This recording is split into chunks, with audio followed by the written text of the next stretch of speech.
preocupante, né, esse início, porque o ministro projeta um aumento de gastos, de investimentos em função do crescimento da receita na proporção de 70%, mas a partir de uma base que foi inflada no ano passado.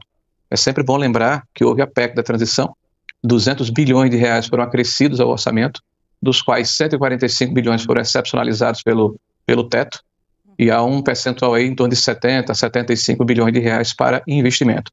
Então nós estamos aguardando aí que haja uma preocupação do governo com a qualidade do gasto público, com a melhoria da ação do Estado, a eficiência do Estado.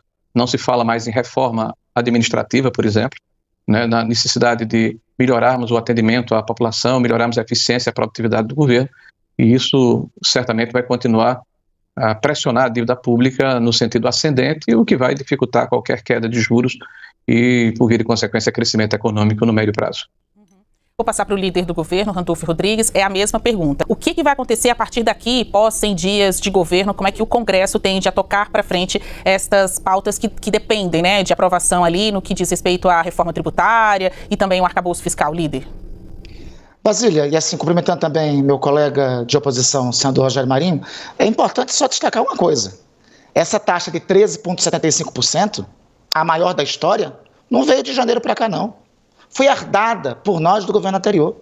Nós herdamos a inflação em alta por conta do descontrole de gastos exatamente do governo anterior? Ou será que todo mundo esquece que usaram quase 400 bilhões de reais para comprar a eleição? E sem sucesso, não conseguiram. Houve o maior esquema de compra de votos que tem sentido na história, desde a nossa independência. Foi instituído no governo passado.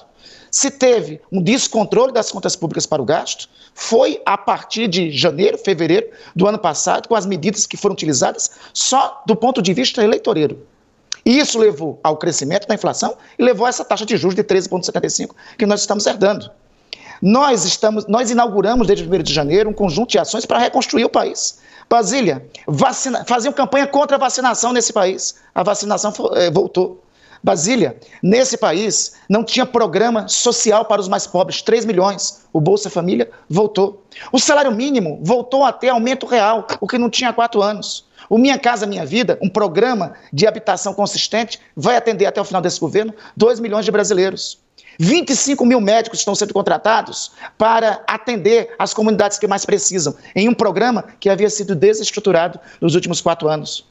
A tabela do imposto de renda voltou a ser corrigida, beneficiando 13,6 milhões de brasileiros, o que não era há 4 anos. É importante dizer para que foi a PEC da transição.